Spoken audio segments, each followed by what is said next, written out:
Hello everyone and welcome to another Travel Talk Tuesdays with me, Robert, your favorite travel advisor. Today's topic, we're going to be discussing river cruises. I do have some notes here, so as always, if my eyes do go away from the screen, I'm just trying to keep on topic and get you the best information that I can. So when it comes to river cruises, personally, I think they're the best way to travel.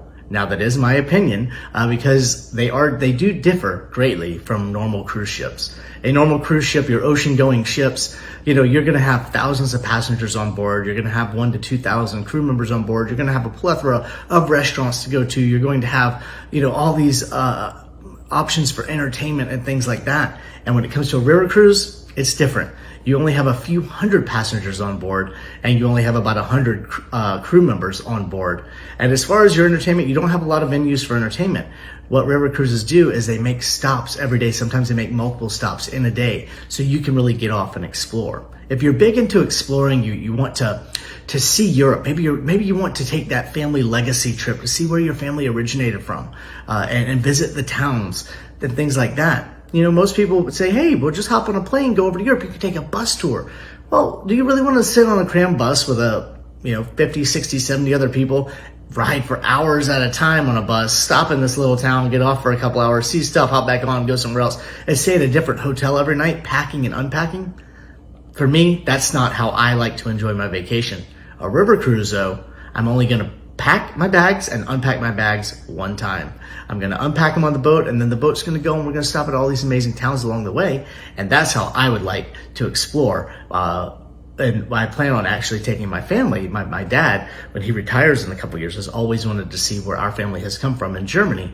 And I will be planning a river cruise for us to go explore Germany, so that way we can see where we actually came from. And I do have family over there still that we might make contact with and be able to see them. But here's some things. So one of the questions that always comes up is, why should I take a river cruise? What are the perks of taking a river cruise?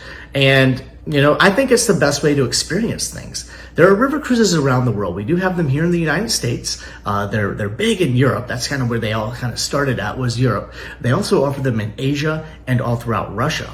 The Asian market and the Russian market are really becoming hotbeds for these river cruises. While the European market does still stay the largest market for it, they are branching into other markets, which I think is really cool. And even looking here at the United States, we have it up and down the Mississippi. We've got the northern rivers and all, where there are these larger paddle wheel type of river cruises that you can journey on. So you can see all parts of the country that, if you were to drive them, would take you a really long time. You spend a lot of time in a car and have to make a couple rest stops along the way. But what better way to see that than to hop on board a boat and travel down the Mississippi and see all these towns along the way? Well, Europe is no different. You can do the same thing over there. So like I said, they're much smaller ships, so they're a much more comfortable environment for you, a much more intimate environment. You don't have a lot going on. You're not going to have sensory overload on a river cruise. Another thing about a river cruise is most river cruises are adults only. Now, this does vary from line to line, depending on what line you do choose to go on. But for the 9 out of 10 times, you're not going to have kids on board. Now, there are some, like I said, that do partner with like Adventures by Disney, so you might have some kid accommodations on board. But other than that, it's going to be adults only. Usually everything on a river cruise is also included. So you're going to have your wine included, your beer included, all of your food is included. Your staterooms are going to have every amenity you could think of is going to be included there. And one good thing that I also love about river cruises, and I think this is one of the biggest points with a river cruise, is no matter what cabin you choose, you're going to have a view. There are no inside cabins on board river cruises. Everything has a view. So you have the central hallway and you have the rooms on each side. Whether that be a balcony or a window, you're going to be able to see outside as you're traveling along these rivers and see and take in everything. So let's see. There's usually clear upfront pricing too when it comes to river cruises. There's no add-ons, there's no extras here and there. One good thing most river cruises offer, since you are traveling to that destination to hop on board, is a pre and post stay. So that can all be coordinated through the package that you decide to choose, and you can stay in a little town and then hop on the boat the next day, whether that be 1 or 2 days. And then on the back end, you can usually stay for a couple days before you have to fly home. So I think that's great because we kind of package it all together as travel advisors. We're going to put it all together for you, so you have a one-stop shop. And that, being a travel advisor and planning these European river cruises or whatever they are, planning these river cruises for people, it's great because we give them the most information without having to, okay, well, there's this portion and this is going to be over here, so that's a separate payment. Then there's this portion, which is actual cruise, and it's going to be here. And then there's this portion. We kind of package it all together so it's a one-stop shop. You're not having to make all these multiple arrangements. Looking here, just going down my list, let's see. Sightseeing. So when it comes to these river cruises, there's a lot of sightseeing. That's kind of the point of the river cruise. The river cruise is to stop in these little towns along the way and do all that sightseeing. Some even offer bikes that are included. So when the ship or the riverboat docks right there in that town, you can get a bike and you can go and explore that town. Some are guided, some are unguided, but you can always get a map of the area and get to see these things. Now, I will say one thing is, when you're on a large cruise ship and you pull into a terminal, you usually have a big gangway, a big dock, up here and things like that. These river cruises are docking at these small towns, and a lot of times it's, just a little ramp that goes up to a dock, and you might be hitting these roads, and some of these roads are a few thousand years old. They might be cobblestone. So if you're ADA, you might have a little bit of a hard time if you are taking a river cruise. That doesn't mean that it's not an option for you. Just let your travel advisor know if you do have ADA, I've lost the word. If you do have accommodations that you need for ADA, then that way your cruise planner can make sure that they're picking the best cruise line for you to be able to do these things.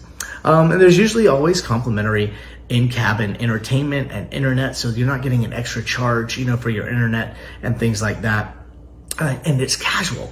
The whole trip is casual. There's no formal nights, which I love because I'm not a big formal night person. I mean, don't get me wrong, I do love to dress up at times, but to have those formal nights on board the cruise ship, that's just one more outfit that I've got to bring. Hope it doesn't get wrinkled along the way type of thing. And to me, I don't like doing that. So I kind of avoid the formal night altogether. And so when we go river cruising, we don't have to worry about that because it is cruise casual the entire time, which is great because there's just more room that I can bring stuff home. I don't have to worry about, hey, I packed a suit in that bag. I did mention that all staterooms do have a view, and you're not going to get seasick. That's another great thing. If you're prone to seasickness, now that doesn't mean if you get on a river cruise, you're not going to get seasick. I'm not saying that, but you are less likely to get seasick on a river cruise than if you are cruising on a large cruise ship, if you do have that seasick, if that's something that bothers you. And you have a very attentive staff because you have a much smaller passenger count. Your staff have to pay a lot more attention to you. So they're usually going to get to know you over the course of a week or longer. Most river cruises start around 7 days and go out from there. So if you're on one of these, you're going to be able to get to know your staff, and your staff is going to get to know you. Now, most river cruises, they do have an English-only speaking crew, all right? So that is good to know. You're not going to be getting on a boat and be like, I don't know what they're saying, and I don't know what they meant. Most crews on board your river cruises are going to be English-speaking. Now, when it comes to entertainment on board, like I said, you don't have all the entertainment venues that you do on a large cruise ship. But one good thing that river cruises do is usually along the way, they will pick up entertainment from the local area. So if you're traveling through Germany on the river, you'll have a German band come on board and be able to play you authentic music, from that part of the country. Same thing in Russia or Asia, wherever you're at. They like to pick up entertainment along the way. So your entertainment is different every night. You're not seeing the same singer every night. You're not watching the same show every night. And when it does come to those big Broadway shows that you do have on your larger cruise lines, you're not going to have that on a river cruise. So if that is a have or die point for you, then stick to the big cruise ships because the river cruises aren't going to offer that. Your river cruises, like I said, they're centered around the area. They're centered around the sightseeing of taking that cruise. So you really have two sizes when it comes to river cruises. You have your larger river cruise boats, which are called long ships. They're just a little longer, and then you have the shorter ones. Now, the reason that these ships are so much smaller on river cruises is due to being able to get through the locks and under the bridges in Europe.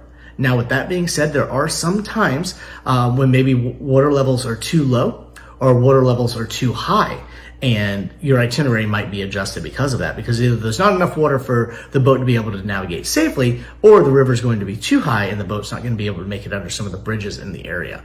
If you're traveling to Prague and things like that, those bridges sometimes are very low, especially Amsterdam is known really for its lower bridges. And these bridges aren't drawbridges, they don't open. So these ships have to be able to make it under and around. And then, let's see, I talked about the dress code. Okay, so what are your meals like? Your meals on board a river cruise, it's going to be buffet style normally for your breakfast and your lunch. Because a lot of times you're going to already be in an area where you're going to want to get off the boat and maybe eat in the local areas to be able to take in that cuisine of the environment around you. And then your dining room for dinner kind of transforms, where you do have full dining. That is going to be with a server and things like that, and they're going to be coming around and taking care of you. But you're not really going to have that, and this does change between lines, but you're really not going to have that service at breakfast and lunch. Breakfast and lunch is going to be more of just the buffet, come as you go type of thing. And let's see, one last point I really wanted to look on. Some of our clientele have been asking, what river should I cruise on? And I think that's going to be a lot with us getting to know you. We need to know you, and we need to know what you're really looking for in a trip to then be able to plan, that trip accordingly around which river to sail, because each one's different. You're going to see some different stuff along the way. If you're wanting to take, if your lineage is from Russia and you're wanting to go see your lineage, I'm not going to put you on the Danby. Okay, it's not going to work out. You're not going to see anything in which, you're like, I wanted to see where my family's from and we were over here the whole time. It's not going to work out for you. So, definitely let us know, what are you wanting to get out of a river cruise? What are you wanting to see? And by knowing that, then we'll know what line to put you on and what river to put you on that way you get the most out of that experience. So that was kind of all I had for today, guys. Just short and quick when it comes to river cruises. There's a lot more, and I could go on for hours about river cruises. There's so much that entails because it is such an intimate cruise. And I don't mean intimate, please don't take that out of context. It's intimate in the regards that you really get to experience it. You get to become one with the environment around you, and you're getting to see and experience these little towns along the way when you're on a river cruise. So as always, be sure you see the world before you leave the world, and please reach out to us if you have any information about a river cruise or any travel in general. Please don't forget, we are a full-service travel agency, and we can handle all of your travel needs, whether that be just that weekend getaway, maybe that friend's week-long trip, a family reunion, or that epic bucket list vacation. We're here for you.